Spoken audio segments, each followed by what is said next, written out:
Dzień dobry, witam Państwa bardzo, bardzo serdecznie.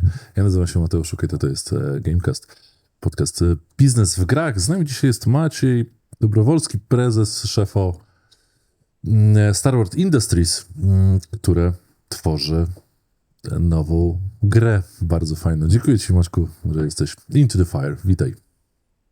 Dzień dobry wszystkim. Cześć Mateusz, dziękuję za zaproszenie. Na początek od razu małe sprostowanie. Nie prezes, a właściwie my działamy z drugim członkiem zarządu w takiej formule joint CEO, więc się dzielimy trochę takim, jesteśmy jak Power Rangers, dopiero tam we dwójkę stanowimy Jak królowie Sparty, mój drogi. Tak. To jest tylko i wyłącznie Dokładnie. stąd wzięte i tylko tam działało, ale niestety tak naprawdę legalnie chyba dosłownie przez niecałe 200 lat, więc... No tak. I Potem upadek niestety. Sparty był związany de facto z ich selektywnością socjologiczną, tak nazwijmy, a de facto ludobójstwem regularnym. I na koniec funkcjonowania Sparty. Spartan było za mało w ich społeczeństwie, żeby mogli funkcjonować. Więc mam nadzieję, że was to nie czeka, pomimo że zmniejszyliście. Tak, zmniejszyliście skład, ale mam nadzieję, że to nie jest ta droga. Nie wrzucaliśmy nikogo do dołów z wilkami, patrząc czy przetrwają. Chociaż kurczę, może w game devie jest czasem podobnie, ale to tylko czasem. Ale Into the Fire trochę myślę, że będzie nawiązywać tematem, jeśli chodzi o stałą walkę i myślę, że o tej walce pogadamy. Takiej trochę biznesowej też, bo miałeś okazję być u Adama Pszczyniowskiego o Jezu. Granalizie, a ja zagradywajka, myślę, nie, to nie to. Za dużo mamy nazw growych. Więc sporo pogadaliście o grze i mam nadzieję, że będziesz mógł trochę gdzieś tam też mniej więcej powtórzyć, jeśli ktoś nie miał okazji posłuchać, bo macie mega fajny content gry, art i kierunek i specyfikę. Zanim to od razu Państwa przeproszę za to, że nie wrzucaliśmy aktualizacji, kto dostanie Play Nice, wydawnictwa SQN, Jasona Schreiera o powstaniu, upadku i przyszłości Blizzarda. To nie jest książka tylko o upadku Blizzarda, żeby nie było.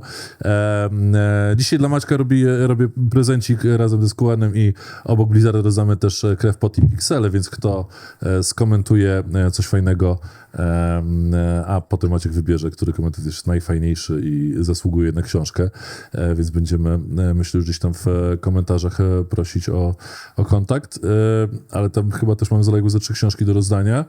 Więc mam nadzieję, że to zrobimy w ciągu świąt. Polecam. Oczywiście No właśnie. Play Nice nie czytałem, ale 2 pozostałe czytałem. No to krew, pot i piksele, bo Play Nice to jeszcze myślę, że trochę ma inną tematykę, zupełnie inną w porównaniu do krwi, potu i pikseli. Jak to jest z twoją krwią i potem i pikselami?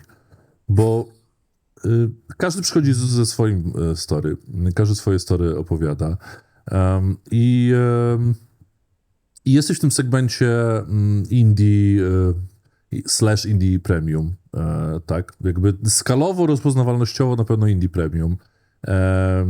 W takiej wielkości teamu i jakby perspektywie, jak Into the Fire zażre, to tak naprawdę zobaczymy, jaka to może być skala, bo trochę ja nie wiem, na ile takie Extraction nie survival, ale roguelike survival.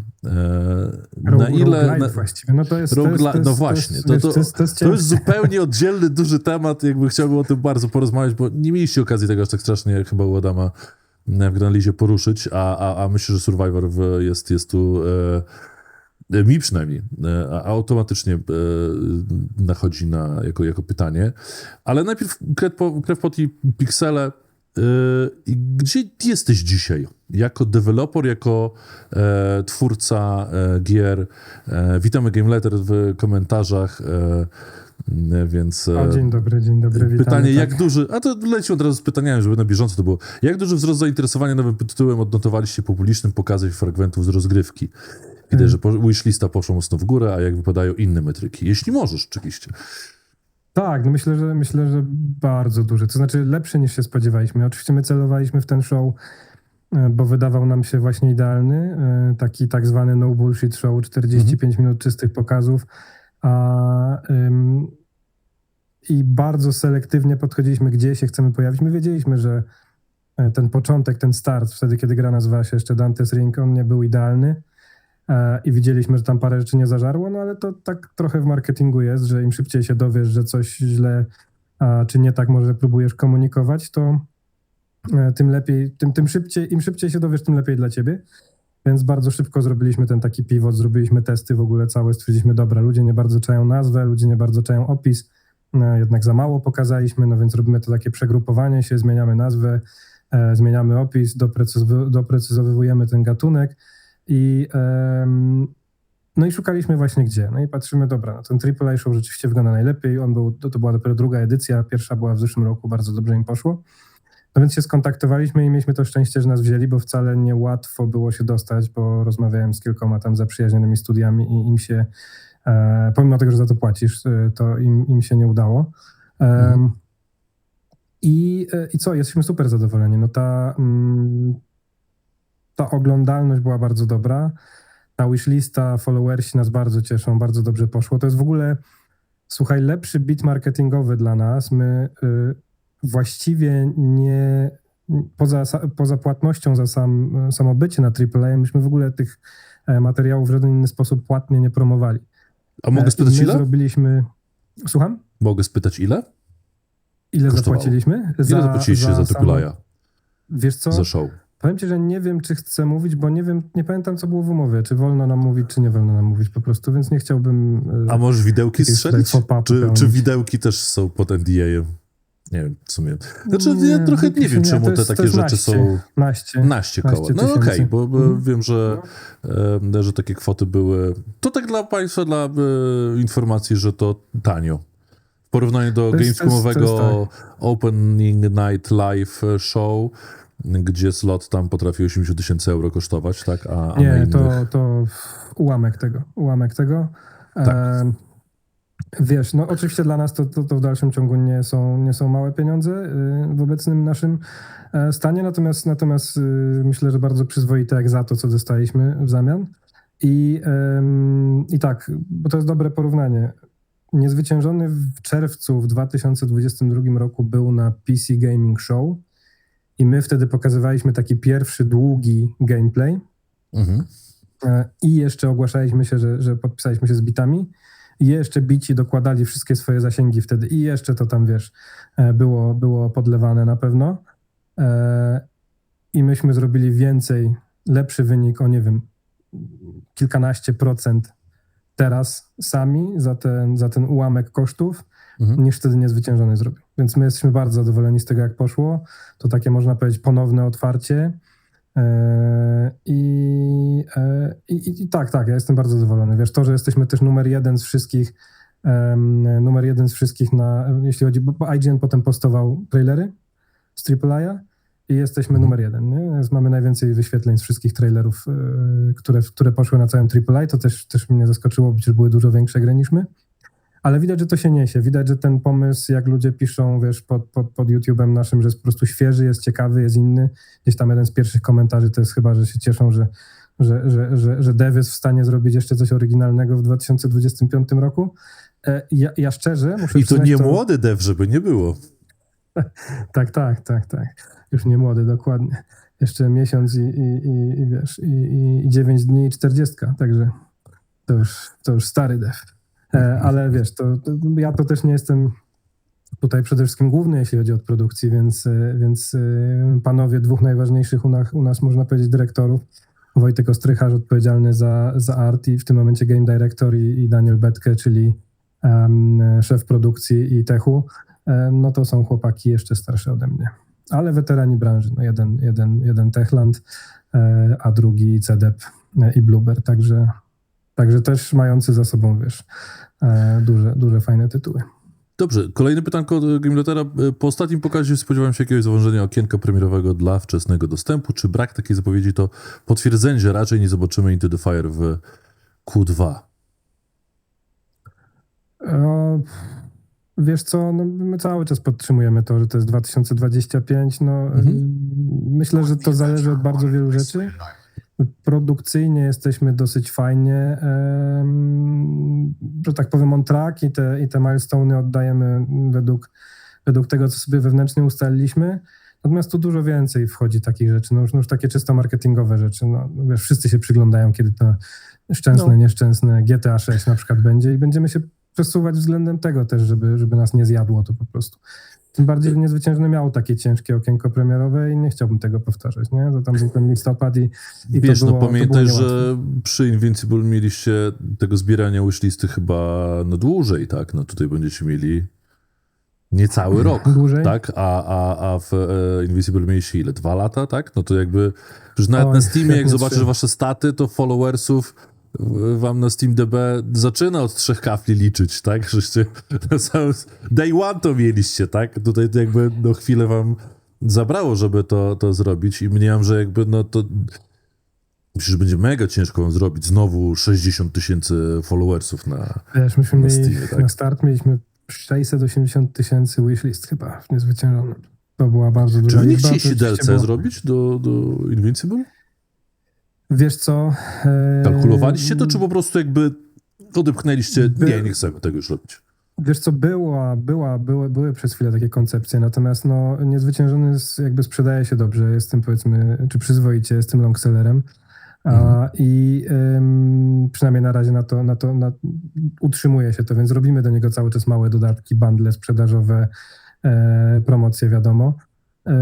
Natomiast no, stwierdziliśmy, że my w tej sytuacji, w której się znaleźliśmy, czyli w tym, że musieliśmy zmniejszyć zespół, musieliśmy się trochę przeskalować, chcieliśmy iść w inną grę, no stwierdziliśmy, że skoro on ma te dobre oceny, jest dobrze odbierany, to niech to będzie już ten zamknięty rozdział i po prostu ruszamy w pełni z całością. Znaczy my robiliśmy, wiesz, jakieś tam całkiem sporo patchy wyszło do Niezwyciężonego. Mniejszych, większych, tych poprawek chyba było około 15 w ciągu roku, z czego dużych 5. Mówię tutaj o zeszłym roku. Tam też jakieś poprawki do fotomodu, szybsze chodzenie, tam FOV, na które gracze narzekali, niektórym się niedobrze robiło w tym kasku, więc w tym się takie poprawki były, natomiast my no, dużo większy potencjał widzimy w zupełnie nowym tytule i jakby Niezwyciężony jest, dzięki niemu żyjemy, tak, bo z Niezwyciężonego utrzymujemy się, co miesiąc płaci nam, że tak powiem, wypłaty.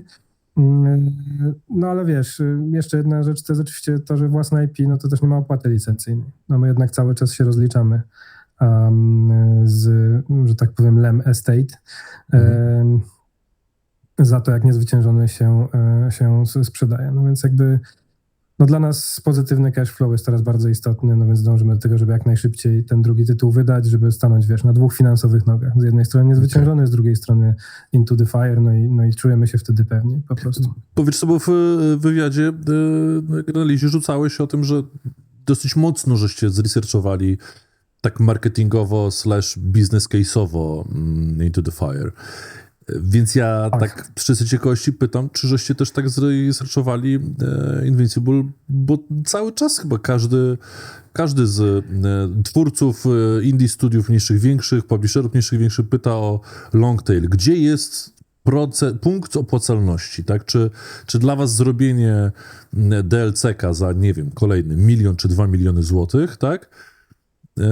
Gdzie byłoby... W którym momencie to miałoby sens, tak? Czy pytaliście ludzi w ogóle, czy byliby czymś takim zainteresowani? Czy to by było too much po prostu do zrobienia, tak? Jakby na tyle to jest narrative-driven gra, że byłoby za ciężko. Tak. No to myślę, że ten argument, który mówisz, to jest ten ostatni, to jest zdecydowanie to, że po prostu za dużo pracy by nas kosztowało zrobienie takiego DLC. Właściwie to wiesz... No ale Switcha 2 zrobicie chyba, tak? Wiesz co, nawet gdzieś tam trwają jakieś cały czas rozmowy, zobaczymy na ile się udadzą, ale nawet o jedynce jeszcze cały czas myślimy. Gdzieś ostatnio. Okay. To jest oczywiście nie taka prosta sprawa, gdzieś badamy z różnymi firmami, rozmawiamy. bo oczywiście szukamy kogoś, kto się podzieli z nami tym ryzykiem, nazwijmy to, i sportuje to za nas i po prostu podzielimy się zyskami, bo sami po prostu nie mamy na to, żeby z własnej kieszeni zapłacić za portowanie. Ale tak, myślę, że 2 to na pewno, bo na pewno, znów, jeszcze nie mamy takich rozmów. Dopiero dosłownie tydzień temu zgłosiła się do nas jakaś firma, która chciałaby portować na Switcha 2. Zobaczymy, gdzie te rozmowy zajdą. Tak jak mówię, Switch 1 to jest temat, który jest w grze. Zresztą tak samo VR to jest temat, który jest w grze. No ale to się rozbija o to samo. No, musimy mieć kogoś, kto te koszty z nami poniesie i podzielimy się po prostu zyskiem, bo sami tego nie udźwigniemy na ten moment. Jesteśmy, 100% skupieni teraz na Into the Fire. Jeszcze do niedawna było tak, że kawałeczek zespołu, dalej trochę jest, kawałeczek zespołu, pracuje jakieś drobne rzeczy do Niezwyciężonego, robi jakieś tam skórki nowe na łaździka właśnie do bundli sprzedażowych, takie rzeczy, to tak. Pracujemy jeszcze nad... No przy Nintendo będziecie mieli, jeśli 1 i 2 zrobicie, czy ktoś z wami zrobi, no to macie de facto 2 bity marketingowe, które są de facto bitami sprzedażowymi, ale still, tak, to jest dużo, tak. No bo jakby jak już macie drugie IP, to każdy rozwój daje radę, tak? Ja jeszcze, przyglądamy się mocno gdzieś tam takim okołogrowym tematom. Gdzieś komiks teraz eksplorujemy przy okazji Niezwyciężonego, zobaczymy, gdzie to zajdzie, mamy jakieś pierwsze rozmowy, są jakieś osoby, czy nawet wydawnictwa zainteresowane tym, oczywiście wspólnie z bitami nad tym pracujemy. I komiks taki około naszej gry, czyli już nie oparty o Niezwyciężonego, ale bardziej oparty o nasze oryginalne postacie, które dodaliśmy do Niezwyciężonego, jest czymś, co też gdzieś eksplorujemy, wiesz? No, powiedziałbym książka, ale to chyba było... Książkę mamy, nie wiem, czy widziałeś, wydawnictwo literackie wypuściło taką wersję razem z nami, gdzie jest Niezwyciężony przeplatany w środku grafikami i screenshotami z gry. I zresztą selekcję tych screenshotów i grafik robiła pani Anna Lem, czyli wnuczka Stanisława Lema. Tak, myśmy dostarczyli jakąś tam paczkę, a ona wybrała bodajże 24 chyba w książce są grafiki. I jest taka edycja, bardzo, bardzo ładnie, bardzo fajna jest ta edycja. Game Letter jeszcze pyta o demo na czerwcowym Steamfestie. Ale chyba to... Nie wiem, czy to będzie czerwcowy. Ja bym powiedział, że demo będzie na Steamfestie, który będzie najbliżej wydania Early Accessu. Okay. Czyli jesień. Myślę... To ja odpowiem dla Game Letter za ciebie, to będzie jesień. Być może. Pomidor. Nie, to jest... Już odpowiedziałeś, już ja nie traktuję tego jak pomidor, państwo sami sobie zdecydują, co trzeba. Znowu Game Letter. Nie możecie aż tyle pytań zadawać, to jest tłumacz. Skoro wspomniałeś o milestone'ach, ile zostało do osiągnięcia wersji planowanej na Early Access w momencie publikacji raportu rocznego? Domykaliście 8, o ile dobrze pamięta Game Letter. Chyba pisaliśmy o 9, ale już ciężko mi w tym... Nie wiem, wydaje mi się, że publicznie nie podawaliśmy, ile mamy total milestone'ów, tym bardziej, że one się różnią długością. To nie jest tak, że każdy jest identyczny. Więc tutaj chyba rzeczywiście nie podam dokładnej odpowiedzi, zresztą też one mogą się jeszcze pozmieniać, niektóre, więc no mamy zaplanowane oczywiście, zostało ich już mniej niż więcej do Early Accessu i różnią się długością, może tak powiem. Okej. Niektóre są dłuższe, niektóre są krótsze. Ty jesteś na ostatniej prostej, to już dobrze. Tak, mam nadzieję. No wiesz, gra działa, będzie można zagrać. Ja zresztą tutaj z tego miejsca chciałbym powiedzieć, że będziemy zapraszać na pewno przy okazji media. Chcielibyśmy zaprosić do takiego hands-on zagrania w okolicach Digital Dragons, jak będą się działy. To myślę, że będziemy zapraszać do studia i jak ktoś będzie miał ochotę, to będzie mógł przyjść zagrać. Oprócz tego testy będziemy robić na pewno na naszym Discordzie, więc będzie się można zgłaszać. Zresztą przy Niezwyciężonym też tak robiliśmy. I to już będą takie, powiedzmy, dostępne dla każdego na całym świecie.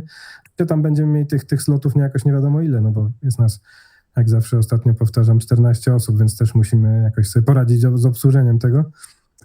Czyli po prostu na digitalach zapraszacie na prasowe śniadanie, okej. Tak, jak najbardziej. Ciebie również. Zapraszam. Ja to całą noc będę siedział, także wiesz, to ja skończę śniadaniem. Dobrze, to przejdźmy do konkretów, bo zanim do pytań o Survivora, czy u Survivala i tak dalej, i jakieś tam branżowe rzeczy, to powiedz o Into the Fire. W paru słowach, czym jest gra, co było najfajniejsze dotychczas przy tworzeniu i na razie na tym poprzestajmy. Potem będę miał kolejne pytania. Dobrze. Into the Fire, dawniej znany jako Dante's Ring, to jest taki gatunek, który sobie sami troszkę wymyśliliśmy. Disaster Extraction Survival, czyli no przetrwanie i ucieczka z wielkiej katastrofy na jednej z wysp archipelagu Dantego. No jest to w gruncie rzeczy bardzo znaczy to jest jak w naszej rzeczywistości, ale oczywiście miejsce jest fikcyjne. To jest taka wyspa, która trochę klimatem przypomina Kubę, ale bardziej w indonezyjskich klimatach. I my tam trafiamy jako Frank, syn polski, Amerykanin, ale syn polskich imigrantów, fotoreporter, dokumentalista, który razem ze swoją ekipą trafia na tą wyspę i w pewnym momencie przytrafia się katastrofa i on staje się takim trochę bohaterem, chcąc czy nie chcąc.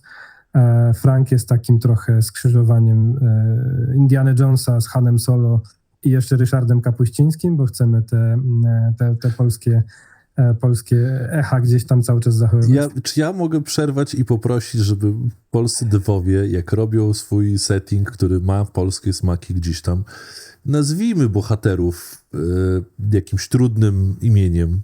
Ryszard, Łukasz, pisany przez SZ na końcu i EU. Nauczmy Zachód polskich Sławik imion. Już się nauczyli na bazie znanych koszykarzy, Jokiczów i tak dalej. To niech się nauczył też po polsku, bo dlaczego Frank? Wiesz, może Frankowi zrobimy Franciszek. Frank jest... No, dobrze, to niech będzie Franciszek. Franciszek, tak. Ja chcę usłyszeć IGN-a grającego Franciszkiem. Który mówi teraz Franciszek. No jasne. To jest, wiesz, będą mieli paprykarz szczeciński w grze, więc będą musieli to wymówić. Bo przywiezie Frank ze sobą takie rzeczy. Dobrze. Więc czy to jest jakby pierwsza misja? Uratuj paprykarz z pożaru, tak? Tak, prawie że. Aczkolwiek tak, no też ratujesz oczywiście ludzi, ratujesz zwierzaki, ale sprzęt też, więc paprykarz szczeciński pewnie też gdzieś się znajdzie w tym wyposażeniu, które będzie ratowane. I tak, jak już wspomniałem, Disaster Extraction Survival. Ta wcześniejsza nasza iteracja, gdzie próbowaliśmy określić ten gatunek, to było ojejku, widzisz już sobie nawet Action Adventure RPG z elementami survivalu i arcade'u, ale to był taki mouthful w ogóle, że bardzo ciężko to opowiedzieć. Więc też na... Extraction Survival to robicie. Tak. Przy czym ten disaster myślę, że jest ważny, nie? Że ta katastrofa tutaj jest bardzo istotnym czynnikiem, ta natura, ta potęga natury. Myśmy zresztą robili te testy, jak zmienialiśmy nazwę, to robiliśmy testy nazwy, wiesz, na reklamach. Patrzyliśmy, co się najlepiej klika i w podobny sposób robiliśmy z keyartem i w podobny sposób robiliśmy z tym takim króciutkim opisem i właśnie z gatunkiem. I to też jest coś, ale co jakby nie braliście, jakby nie ruszyło was to, że jest serial, tak, Into the Fire. Wiesz co, no jest niestety trochę, to nie tylko serial, tam więcej jest tych Into the Fire, przy czym myśmy się z tym jakby liczyli, no. Przy czym wyszło nam, tak jak mówię, no wyszło nam to o tyle lepiej z testów, ta nazwa, i ona też jest bardzo dobrze opisująca po prostu to co robimy w grze, że jakby trochę to było świadome ryzyko, że tak, no gdzieś tam będziemy się, ale mamy doświadczenie, wiesz, w The Invincible to się biliśmy już ze wszystkim, z serialem Amazona, wiesz, z płytą Michaela Jacksona, także to nas jakoś nie przerażało, tym bardziej, że z Invincible takie doświadczenie było, mogliście jakiś tam dopisek dać, nie, do Invincible, byłoby łatwiej, zwłaszcza, że się walczyli, wiesz, no z którym? drugim, trzecim największym brandem nerdowskim w tamtym momencie i do dzisiaj także. I Oni prawdopodobnie do nas jeszcze przez napisali. najbliższe, ile jakie? 4-5 lat, tak? Tak, oni do nas napisali, słuchaj, i powiedzieli, fajnie, widzimy was. Tam pod logiem macie taki napis Video Game by Star Wars Industries, to jakbyście mogli tam coś innego dopisać. I myśmy wtedy to zmienili na Based on S. Lem's Epic Novel. I oni wtedy powiedzieli, dobra, to jest good enough dla nas, nie? A potem zaczęli batalię, bo oni się tam pokłócili.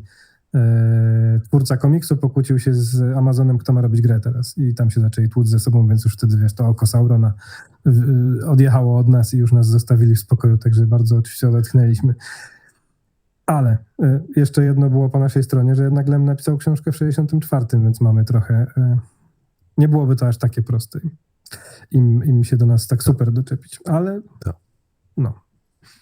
Ja myślę, że w mamy ogóle już trochę tak tych tylko przygód wracając. jako side note z tym, kto ma robić grę Invincible na bazie komiksu, czy na bazie kreskówki Amazona, no to nie, tam Amazon robiąc frame for frame kreskówkę z komiksu, to myślę, że tam sam sobie trochę podcina skrzydła, tak? No, jak może być gra robiona na bazie kreskówki, która jest no jakby ujęciami zerżnięta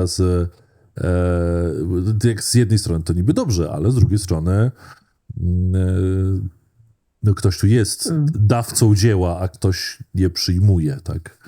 A nie Tak. odwrotnie. Jak rozumiem, to tam ta awantura się zaczęła w momencie, kiedy oni próbowali zarejestrować właśnie jeszcze tytuł jako grę. I wtedy Robert Kirkman chyba się obudził i powiedział, halo, halo, ja wam tylko dawałem licencję na serial, a nie na żadną grę. Just Amazon Things. Ty.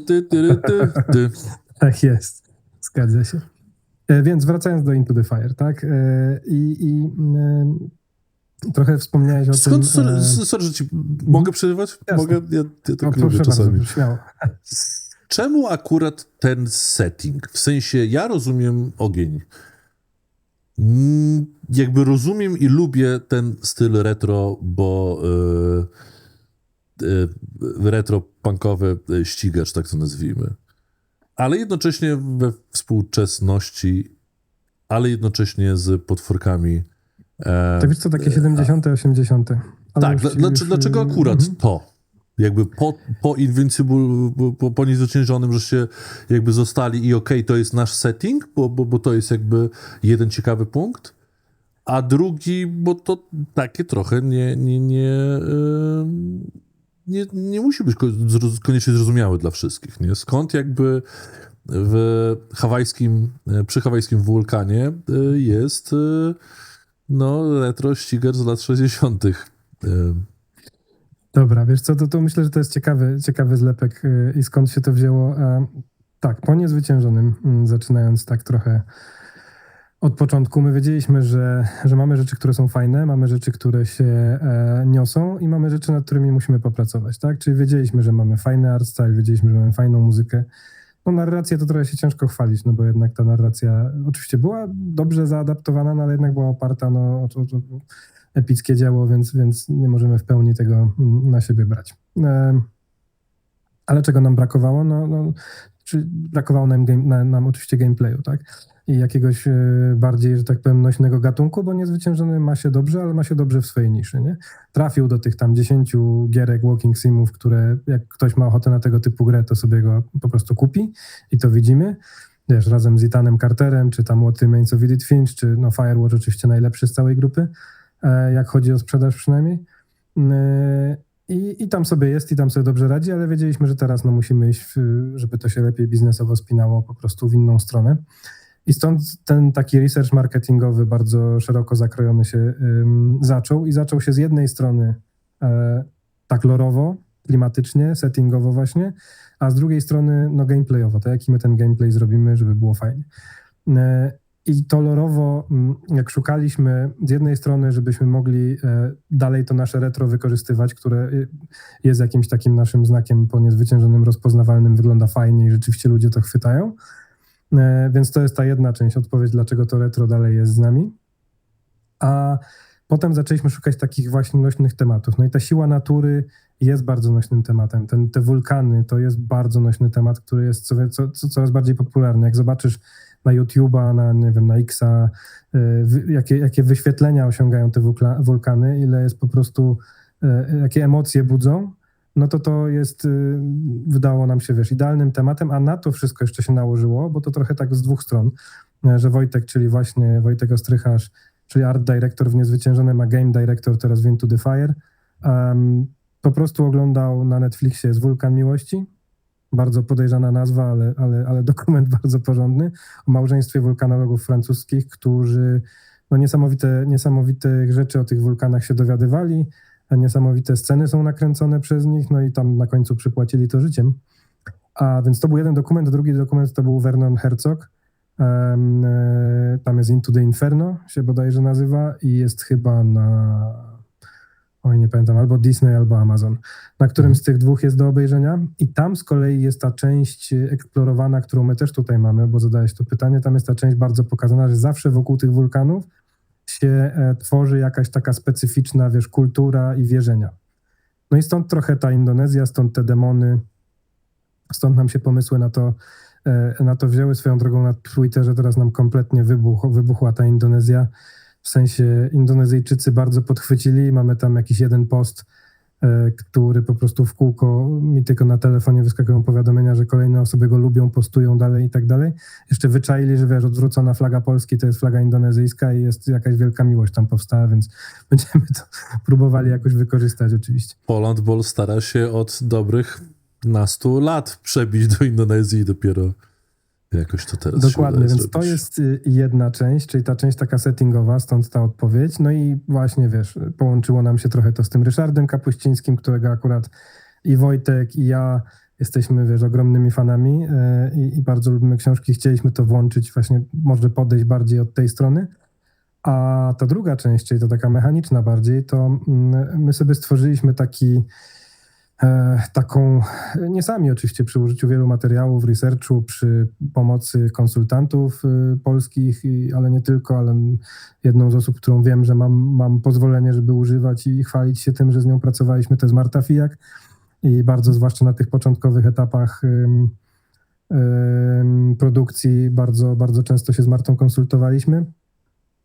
Stworzyliśmy sobie powiedzieliśmy, że my teraz bardziej robimy indyka. Mamy mniejsze, oczywiście Invincible był taką pełną gębą, powiedzmy, indie premium, teraz jesteśmy gdzieś pomiędzy indie a indie premium. Stworzyliśmy sobie taką matrycę takiego, idealny indie casual buyer, taki, który jeszcze tam 5 tytułów w ciągu roku minimum kupuje.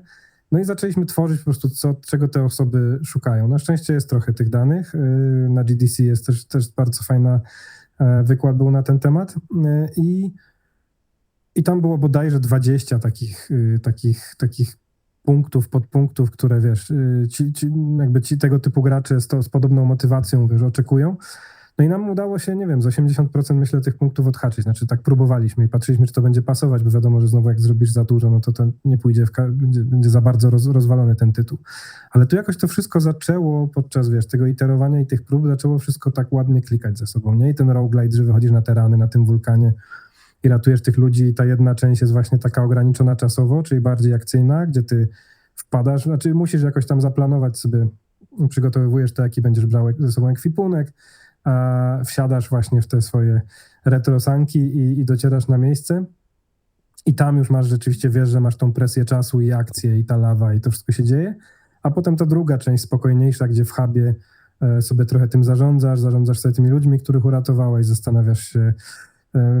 Są też moralne decyzje, bo nieraz, właściwie prawie zawsze nie jesteś w stanie uratować wszystkich i poznajesz historię tak naprawdę przez historię tych ludzi, których uratowałeś, w ten sposób pchasz fabułę do przodu i dostajesz też sidequesty od tych uratowanych ludzi, więc jakby masz grę, można powiedzieć, podzieloną na te dwie części, jedna bardziej akcyjna, druga bardziej taka zarządzająco strategiczna, plus same levele też będą zróżnicowane bardziej, będą bardziej akcyjne, będą bardziej takie, gdzie już szukamy ludzi, po katastrofie i to jest pod takim pyłem wszystko przykryte, więc trochę jak tacy strażacy jadący, w jakieś tam miejsca na świecie po trzęsieniach ziemi, którzy szukają tych ofiar i tak dalej, więc Więc staramy się połapać te wszystkie rzeczy. Jakieś elementy nawet słusznie zauważył właśnie Adam na Granalizie, jakiejś takiej Metroidvanii też, bo będziesz mógł sobie wykraftować. Crafting nie będzie u nas jakiś niesamowicie rozbudowany, ale będzie. I będziesz mógł sobie wykraftować jakieś przedmioty, które pozwolą ci dotrzeć na przykład do miejsc, do których wcześniej nie byłeś w stanie dotrzeć. No więc tak nam się to wszystko składało po prostu dobrze. A ja chyba się najbardziej cieszę, że taka korowa mechanika tego gaszenia i tych broni różnych gaśniczych, no bo to nie jest tylko jedna rzecz. Ta korowa mechanika daje już teraz bardzo fajną, jest po prostu bardzo przyjemna i rzeczywiście chcesz to robić. Więc tak, no te dwie rzeczy, setting plus te mechaniki A co z i wyszło endgame'em? nam Into the Fire. Co z endgame'em? Wiesz co, no endgame oczywiście nie będzie go na Early Access. Będziemy w stanie dojść do któregoś momentu w fabule w Early Accessie i będziemy w stanie powtarzać te rany, tak? Będziemy w stanie być coraz lepsi, coraz więcej osób uratować, ale nie przejdziemy fabuły do końca. Dopiero w pełnej wersji będziemy w stanie jakby dojść do tego momentu, kiedy rzeczywiście no czy nam się udaje, czy nie uciec z tej wyspy, no to już zostawię trochę w tajemnicy, ale tak. Dobrze. Dziękuję ci bardzo za ten opis. Proszę bardzo. Już, bo poza analizą, ale też materiałami, da się sporo z tego wyciągnąć, co powiedziałeś, więc fajny jest ten miks. Trochę też fajne jest to, że zainżynierowaliście ten stricte gatunek i grę jako taką. Więc to jest mega ciekawe i perspektywiczne.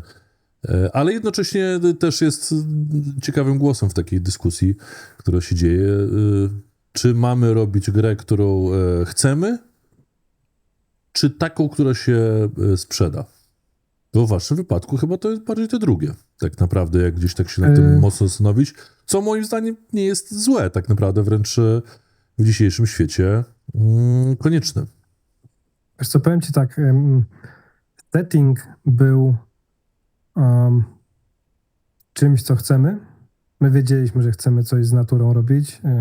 Tam te tematy, które eksplorowaliśmy, to wiesz, wręcz takie gdzieś tam ta nawet zemsta natury. Myśleliśmy w którymś momencie, że może będziemy mieli jakąś gierkę z jakimiś zwierzakami, które tam, wiesz, są w stanie poturbować człowieka, ale to finalnie nie ten. Natomiast te wulkany to było coś, o czym myśmy rozmawiali od dawna. Ten wulkan sam w sobie, jeden, to nie było, jeszcze przed wypuszczeniem Niezwyciężonego się już ten temat pojawiał gdzieś tam, że to jest ciekawe, natomiast oczywiście się dopiero zmaterializował dużo później.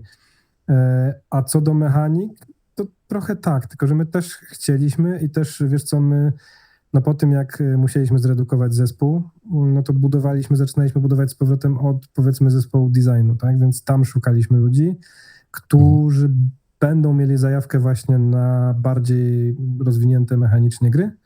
I to się jakoś tak samo naturalnie zaczęło, ale oczywiście tym pierwszym rzeczywiście pierwszym takim sygnałem i nie wiem, ideą było to, że robimy trochę marketing driven development, tak, że patrzmy po prostu, ale jednocześnie to, no wiesz, też nie możesz, trzeba się starać przewidywać trendy i jednocześnie dokładać coś nowego, no bo jak próbujesz robić, mam wrażenie, coś, co jest aktualnie na fali, no to już jesteś za późno, nie?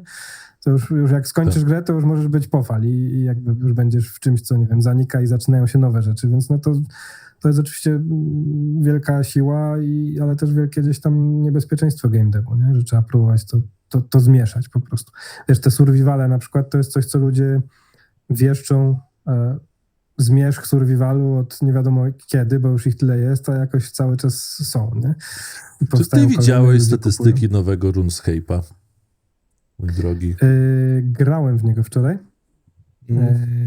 Z kolegą sobie kupiliśmy wieczorem o 24 i skończyliśmy. Ja myślę, że ale zaczęliście. Nie patrzyłem na statystyki. nie patrzyłem na te statystyki. Zachęcam. Valheim, no. Zachęcam 60 000 konkurent graczy na Steamie. No. Więc no i tak. Wiesz, Ja się bawiłem bardzo dobrze, natomiast no jakby dla mnie to totalnie Valheim, nie ma tu jakaś ładniejsza grafika, znaczy inna grafika, może nie ładniejsza, bo Valheim miał takie swoje specyficzne. ale kurczę, czy jest jakiś bardzo oryginalny? Nie wiem, jeszcze za krótko grałem, ale na razie mi bardzo przypomina Valheim. Mi przypomina bardziej momentami, przynajmniej ze screenów z tego, takie wiesz, początki World of Warcraft, takiego kolorkowego fantasy i trochę tej platformówki, gdzie są 4 postaci do wyboru i tam też może być magiem, zawsze powinien jak on się nazywa. Tak, że jest mag, wojownik, rangerka, ktoś tam, Train.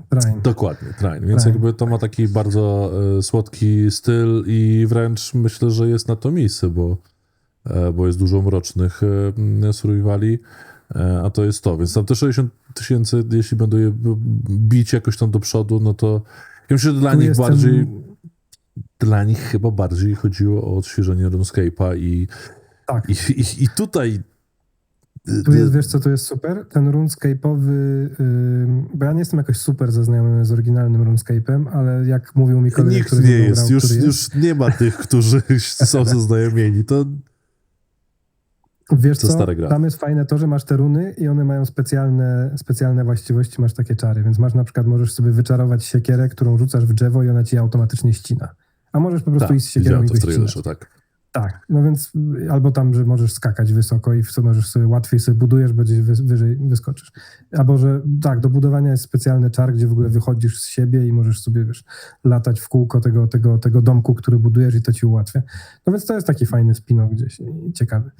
Ale poza tym super, zwykła gierka, that's fine, tak? Jakby... Ale to skala jednocześnie, tak? No jakimkolwiek brandem by RuneScape nie był, jakiekolwiek możliwości Jagex ma promocyjne, bo wszędzie widziałem w pewnym momencie ich reklamy przez te ostatnie 2 dni, przynajmniej tak mnie atakowały, na TikToku zwłaszcza, no to nadal tego typu skala, no to 60 000 konkurent, no to jest co najmniej kilka potencjalnie milionów sprzedanych kopii, tak, jeśli to wszystko bardzo ładnie pójdzie. To właśnie ciekawe, czy tylko gatunek, czy no pewnie jak zwykle zlepek, nie? No to nie ma, rzadko jest tak, że jest jedna rzecz, która powoduje taki hit. Przeważnie to jest zlepek różnych rzeczy i jeszcze dobrego czasu. Pamiętajmy, że to trochę jest chichot czasów, że stare MMORPG stają się survivalami, żeby się sprzedać, co wychodzi, więc jakby reverse engineering na MMORPG-ach to. I to działa. Wojciech Polek mówi, dzień dobry. Że kiedy World of Warcraft survival? Nie wiem, za miesiąc, tak? Tak, za miesiąc. Zresztą ja czekam na remastera Obliviona, który ma być po weekendzie. Co zresztą naprawdę trzeba mieć ostre Todd Howardowe jajca, żeby odpalać grę w poniedziałek wielkanocny. Więc jakby... Przepraszam, w poniedziałek powielkanocny, tak? Ale to chyba tylko widać, jak bardzo Wielkanoc jest świętem dla Amerykanów. Bo chyba to dla nich jest zwykły dzień. Może jest jakaś, wiesz, za tym myśl taka przewrotna, że wszyscy właśnie będą chcieli uciec od tej rodziny już obiedzeni i pójdą sobie zagrać. Tak, pozdrawiam cię, moja droga rodzina. To nie będzie ten case. Ktoś tu pytał o cenę jeszcze gry Into the Fire, Michał Smoka na YouTubie, ale chyba nie wrzucaliście jeszcze tego info. Nie wrzucaliśmy, wiesz co, bo nie ma... znów, ja trochę czekam, patrząc na to, co się będzie działo. No bo na Invincible mieliście 125, czyli jakby 3 dychy, czyli to taki, no już indie premium, więc chyba teraz, nie wiem, czy... Nie, tu będzie będziecie się tego, okej. Nie, tu będzie taniej na pewno i co więcej będzie, myślę, parę dolarów taniej w Early Accessie i trochę drożej na full wersję. To jest to, co jest pewne, natomiast dokładna, no to znów przypatrujemy się rynkowi, zobaczymy, w którą stronę to pójdzie, więc jakby nie będę teraz nic deklarował, bo się to może zmienić po prostu. Oby jak najdrożej wam się udało ją sprzedać, bo trochę mnie dręczy gry sprzedawane za 70 zł. Ale to zostawmy. Wiesz, może teraz Nintendo wszystkim pomoże. Gry będą po $80. Palmy pana, aby tak było. Niech AAA będą po 300, tak solid, to wszyscy będziemy szczęśliwsi. Przynajmniej branżowo. A dla graczy to żadna różnica, bo to 2 paczki chipsów mniej. Tak. Czemu nie survival? Wiesz co, też są różne powody. Pierwszy jest taki, że my, no właśnie, chcieliśmy zrobić jakiś taki miks gatunkowy, który nas będzie trochę odróżniał. Drugie, ja osobiście właśnie zawsze się trochę bałem tego survivalu, że już ich jest dużo. I trzecie, nie wiem czy nie najważniejsze, no nie mamy chyba aż takich kompetencji w firmie na ten moment, żeby robić taki full survival. Wiesz, jakby to też myśmy to nazwali, jak robiliśmy ten research taki marketingowy sobie, to na końcu na to wszystko, co tam sobie zresearchowaliśmy, wiesz, co tam ci lubią, ci gracze indie, jakie są tam teraz popularne tematy i tak dalej, to na koniec tego wszystkiego był nakładany taki trochę, myśmy to sobie nazwali filtr Star Warda. Czyli kompetencje zespołu, ilość osób robiąca dany produkt, do którego tam się mogliśmy chcieć porównywać, czas i budżet. I jakby to był, wiesz, to był ten taki filtr Star Warda, który sobie nałożyliśmy i to chyba z tego gdzieś tam wynikało, że dlatego nie taki pełny survival po prostu.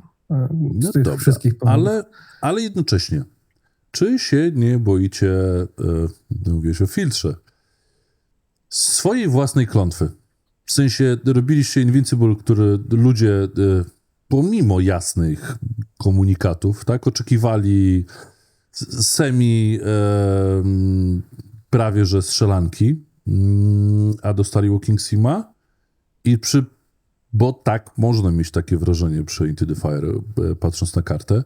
Już pomijam to, że 80% tytułów, do których porównuję gdzieś tam was Steam na dole, to survivale, hardkorowe. Niektóre trochę bardziej o przeżywaniu, a drugie trochę mniej, ale still. Więc będzie na 200% naturalna tendencja do traktowania Into the Fire jako survivala. I znowuż on survivalem nie będzie czymś pomiędzy. Bo mówicie, że crafting, ale nie do końca. Że semi-open world, ale rany / będą instancje, tak, a nie stricte open world. Tak, że walka, taki, ale nie do końca, tak. I do końca też nie wiem, jak wygląda endgame w tym wszystkim, tak? Wiesz co, walka to jest coś, co może zacznę od tej walki. Przepraszam, bo w sumie teraz to ja ci przerwałem. Czy coś jeszcze, czy to już koniec? Mów.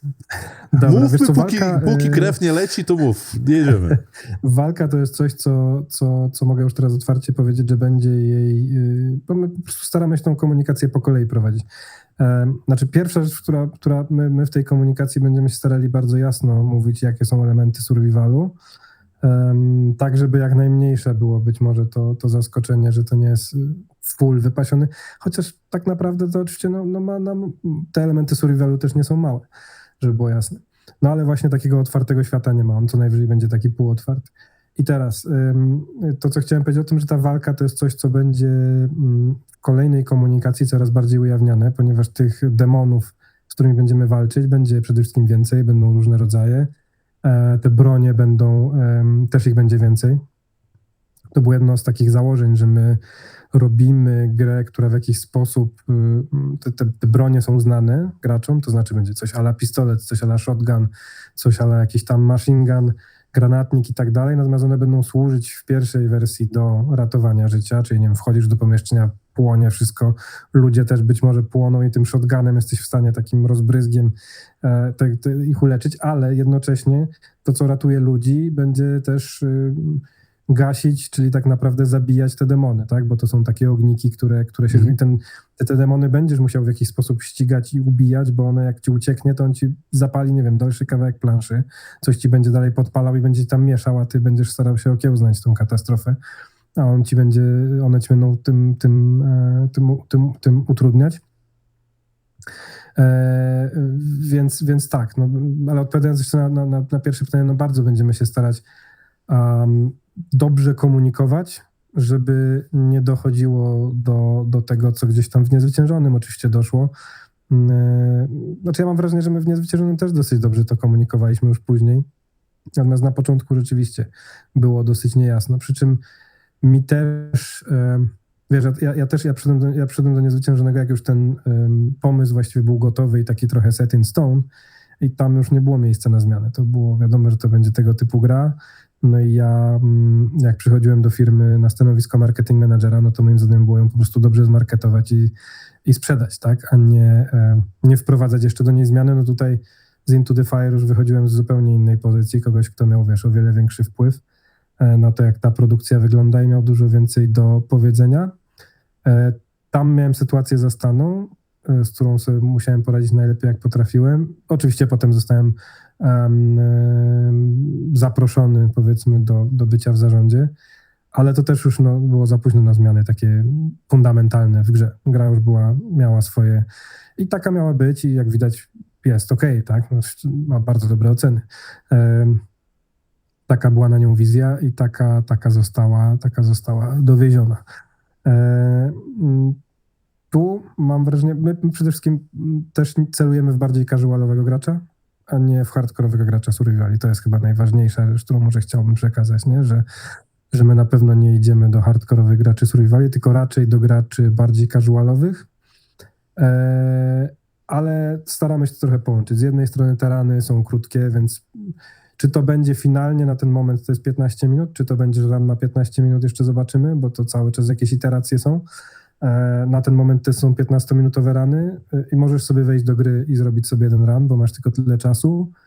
Możesz sobie, oczywiście liczymy też na ten efekt, że jeszcze jeden run, jeszcze jeden sobie zrobię, bo na tyle jest ten game loop fajny.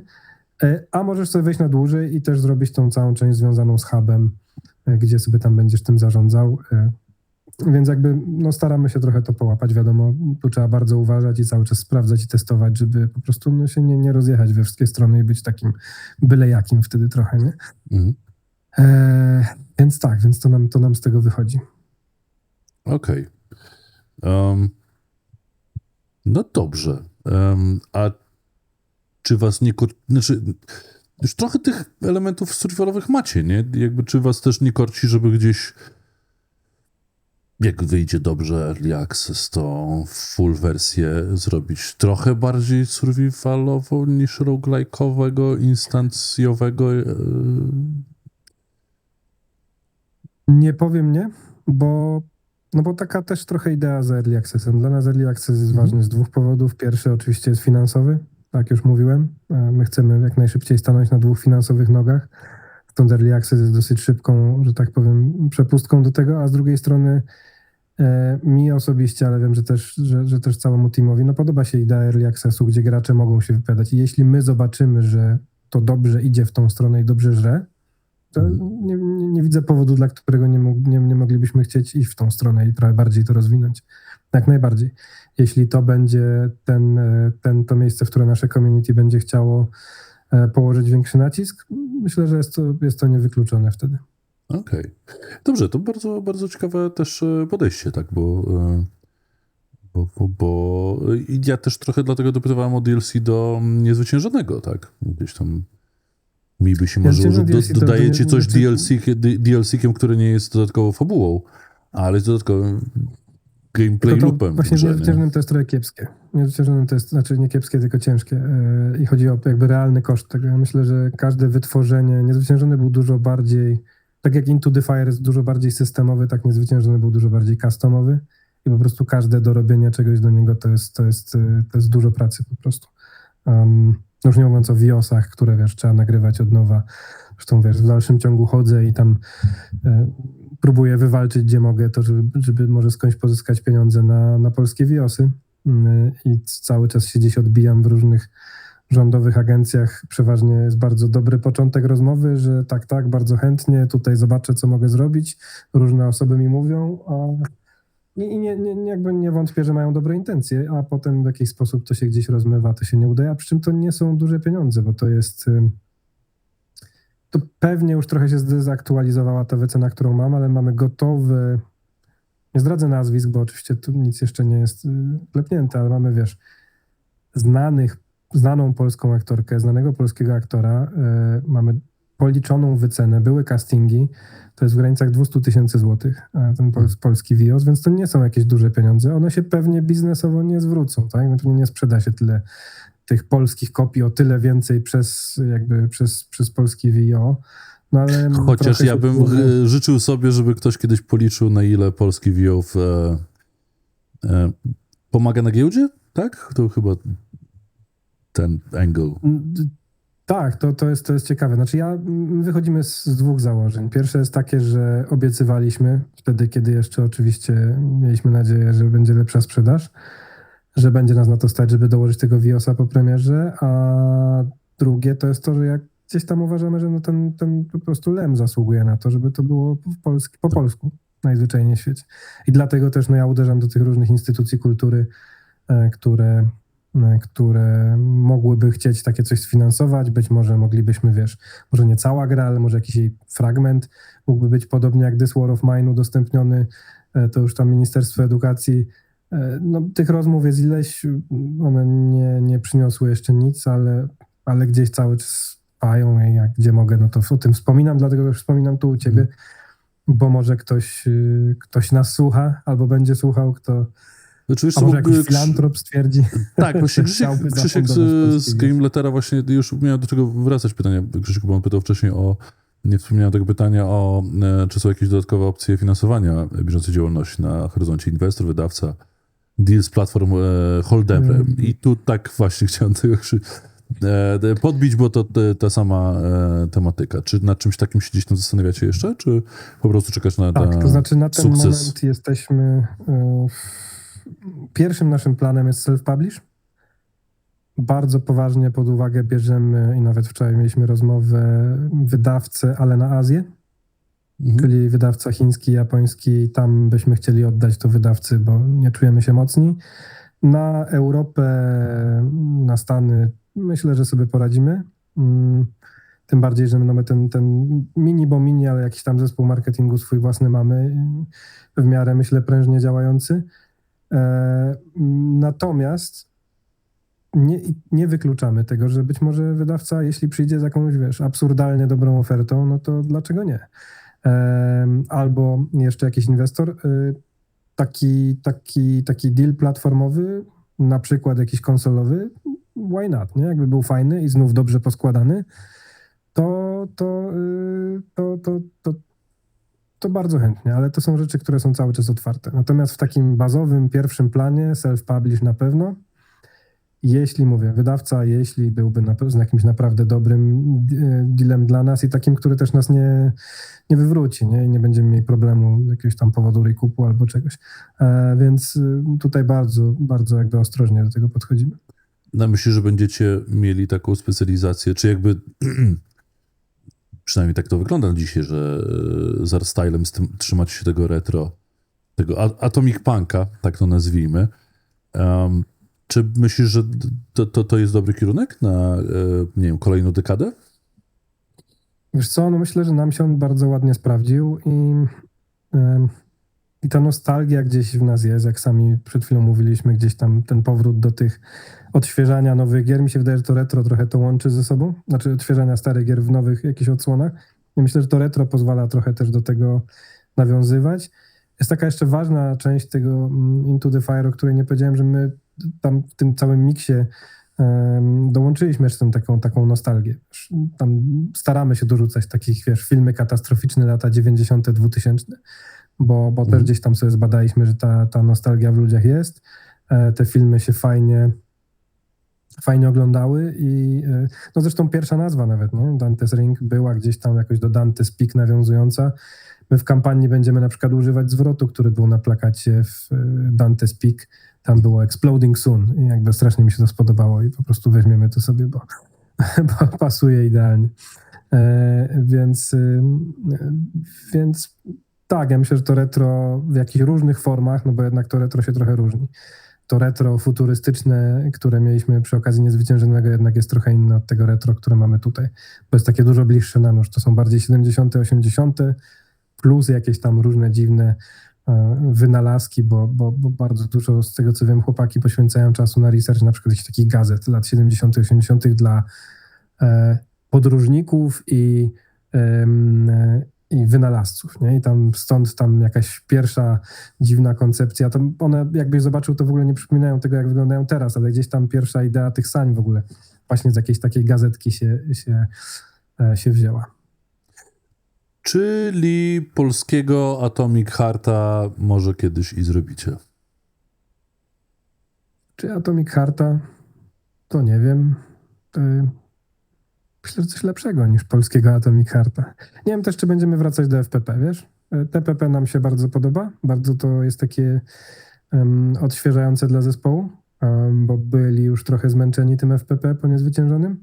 I TPP to jest jakaś miła odmiana, ale kto wie, no może tu będą zmęczeni po TPP i kolejna będzie znowu FPP, bo będziemy sobie chcieli znowu coś zamienić. Ja osobiście też się cieszę z tego TPP, a zresztą ten TPP no to jest jeden z tych takich punktów, które ten research nam powiedział, że tak, to chodźmy w TPP, nie?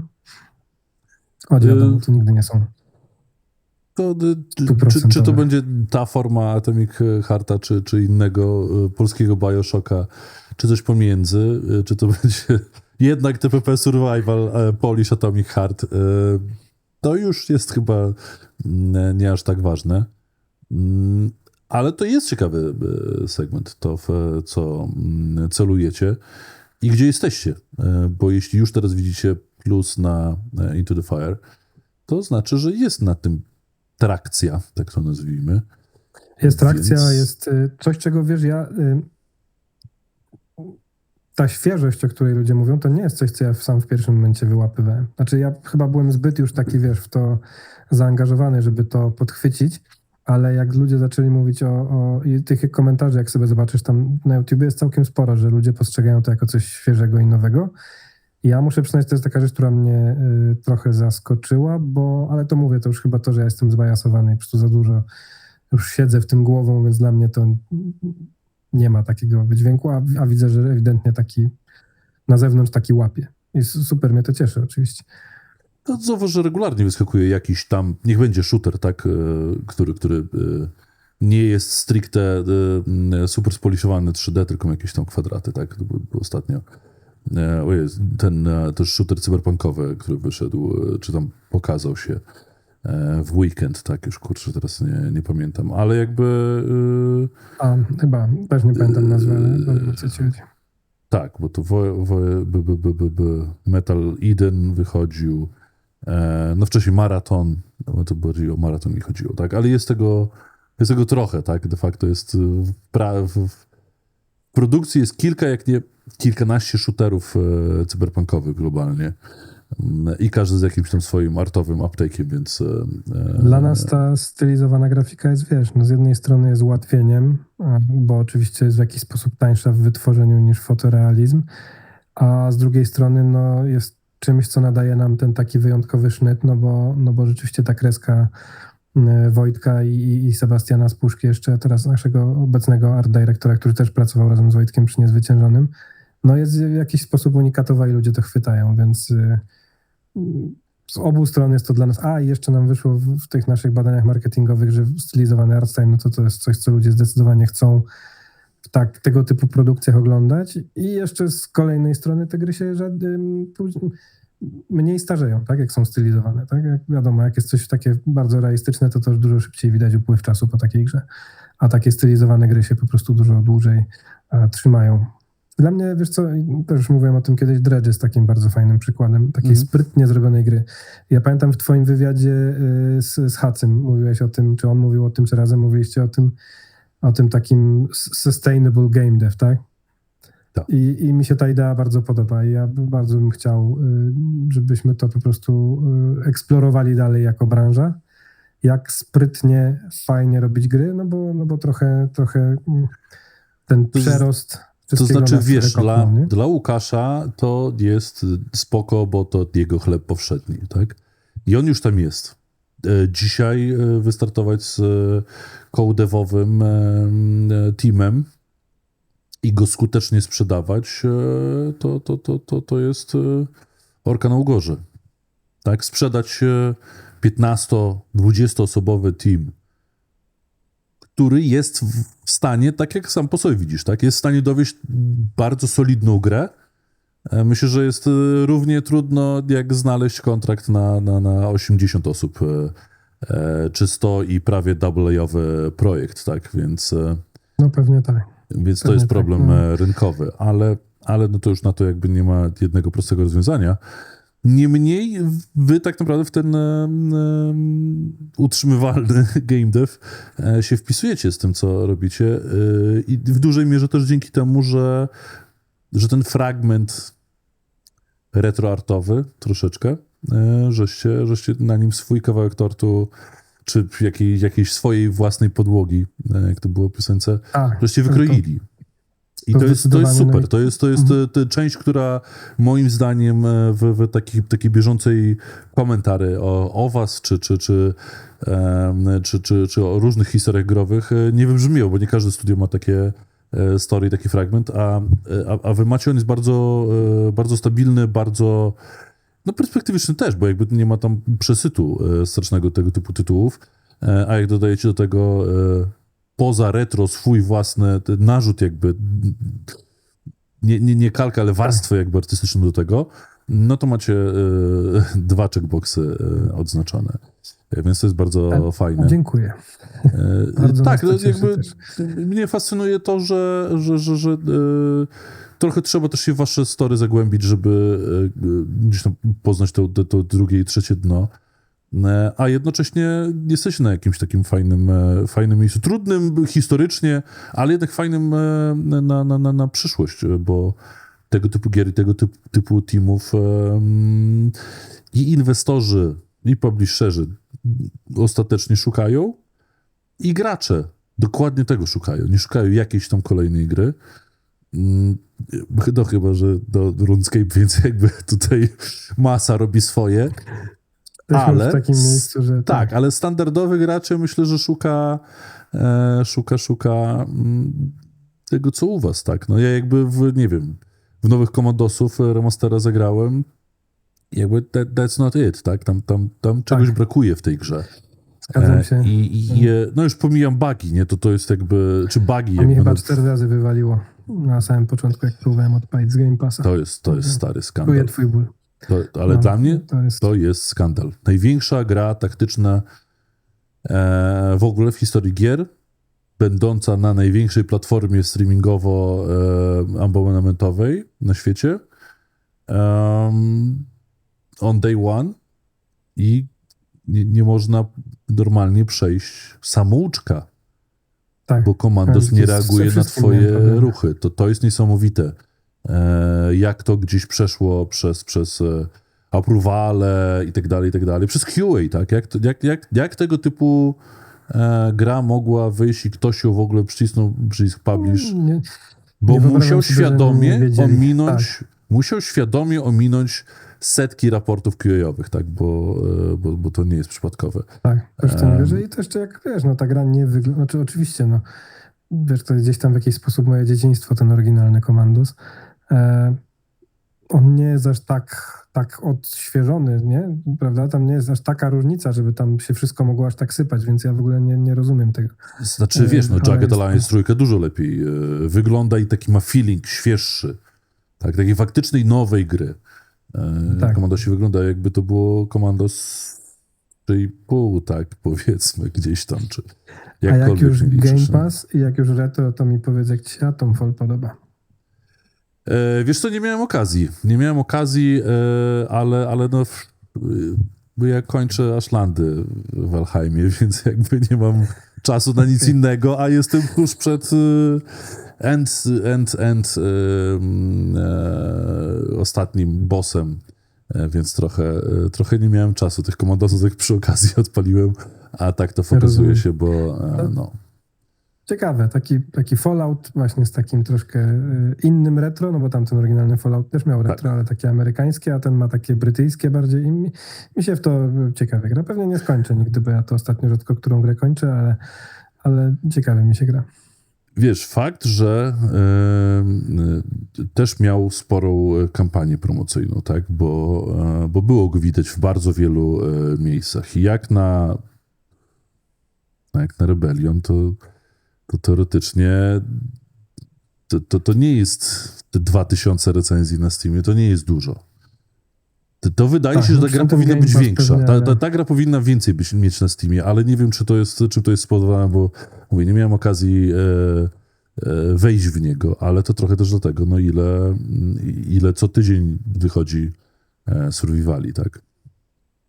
Tak, no ja myślę, że Game Pass też swoje robi jednak na tym Steamie, aczkolwiek jak widzimy są gry, które są w Game Passie, a mimo tego wyniki na Steamie też mają No. dobre. W ogóle ten Steam to jest taka ciekawa marketingowa rzecz, nie? Ja mam ostatnio, nie mam jeszcze super wniosków, ale mam jakieś głębokie przemyślenia odnośnie Steama, że to jest taka złota klatka dla nas wszystkich trochę, nie?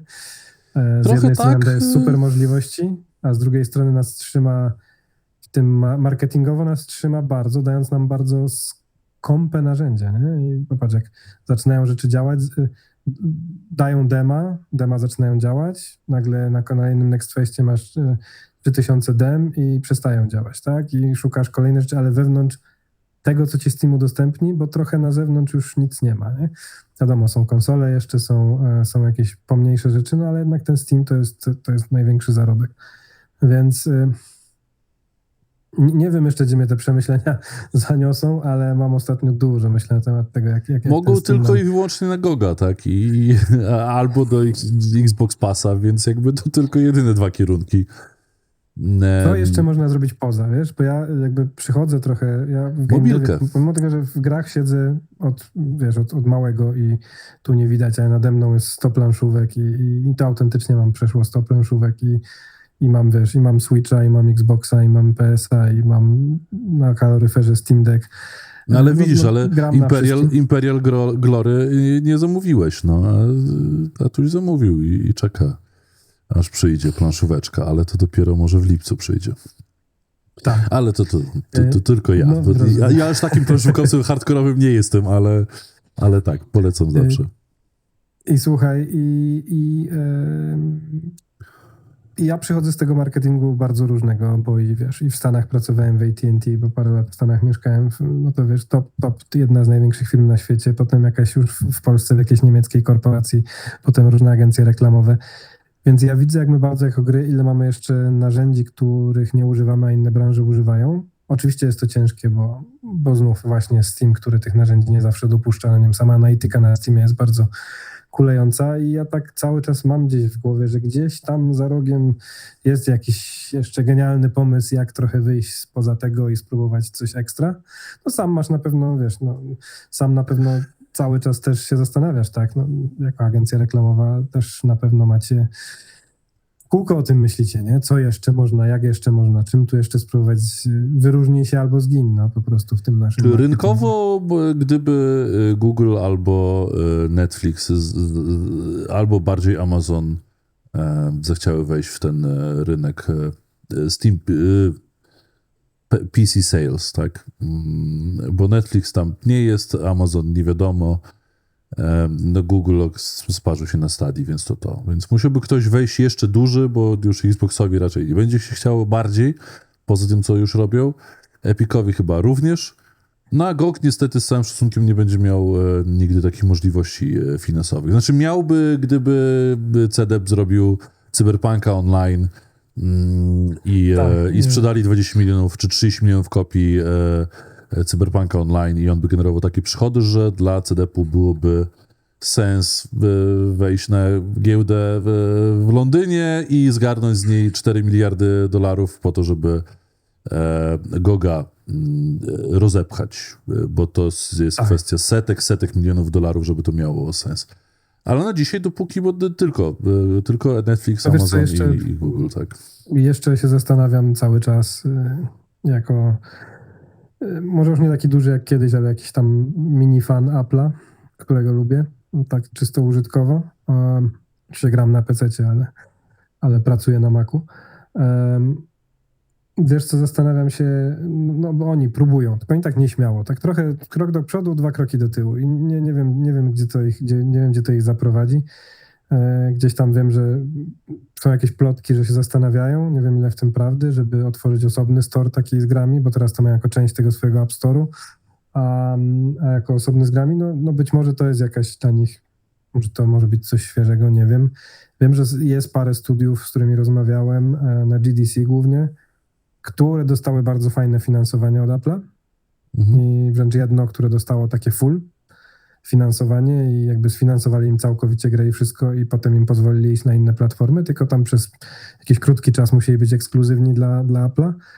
No, ich stać, tak? Apple'a stać, o tym mówię, żeby coś spróbować namieszać.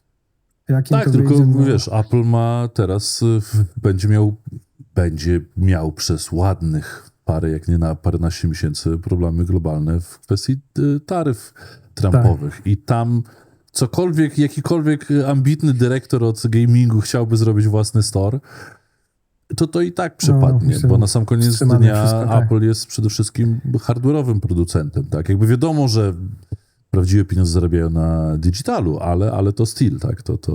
To nadal, bo dla nich będzie dużym problemem to, że dla Amerykanów może ten iPhone faktycznie zamiast $1000 będzie kosztował $3000. To niestety jest prawda. Tak, a dla Sam nich się zastanawiałem ostatnio, czy dla nich nawet rok niesprzedawania iPhone'ów to jest too much, nie? Na pewno. Bo ludzie, ale jednocześnie trzeba też pamiętać, że tam App Store jest powszechny i Apple jest tak powszechny i iPhony są tak powszechne, że są de facto platformą do wszystkiego, tak? Więc jest w tym jakaś szansa. Ale jednocześnie tak. Apple, gdyby chciał, to by był w świecie gier od ostatnich i 5, 10 i 20 lat, bo mieli szansę za szansą. Więc coś powoli próbują, jak zobaczysz, to coraz więcej tych gier gdzieś tam takich już nawet, że tak powiem, z naszego poletka. Jest ich coraz więcej. Część już jest wydawana day one też na Apple'a. Zwłaszcza myślę, że im te procesory M dużo pomogły. No ja nie wiem, cały czas jakoś, wiesz, może naiwnie wierzę, że tam coś się może jeszcze fajnego wydarzyć, że mogą namieszać, bo ich na to stać. Chociaż tak jak mówisz, teraz pewnie wszystkie takie rzeczy będą wstrzymane do czasu, aż tam im się ustabilizuje. No ale to jest taka rzecz, która mi się wydaje, że może powalczyć. Oprócz tych rzeczy, o których ty powiedziałeś, tak? Czy Google, czy Amazon. Apple musiałoby też zmienić, czy mocno zainwestować w to, żeby ich hardware, czy lapki, tak, się dawały radę, tak, ale na sam koniec dnia jest problem w takim cornerstone'owym założeniu, tak, bo high-endowy lapek od Apple'a jest bezużyteczny.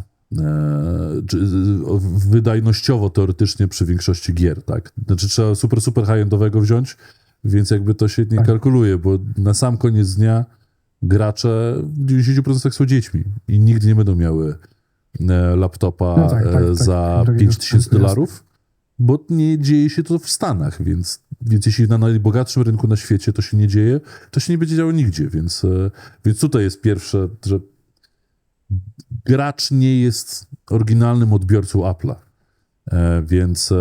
więc tutaj na tym ta naturalna to oczywiście wszystko, co mówisz, się zgadza. To jest prawda. True. Liczmy na Goga, może na Netflixa, ale to też jakby trudne, bo tu musi być trochę więcej niż jedno tylko połączenie.